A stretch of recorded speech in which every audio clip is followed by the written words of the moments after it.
Attorney Spiritu, pasensya na, hindi ako nakadalo. Alam mo naman na kailangan lagi akong kasama ni Judge. Dahil lang sa kanya eh. Naintindihan ko.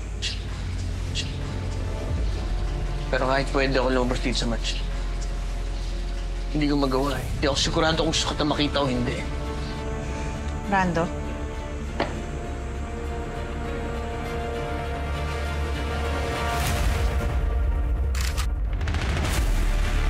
Hindi ko siya alam kung kakampi ka o kaaway. Ikaw ba nag-utos na ipapatay si Judge?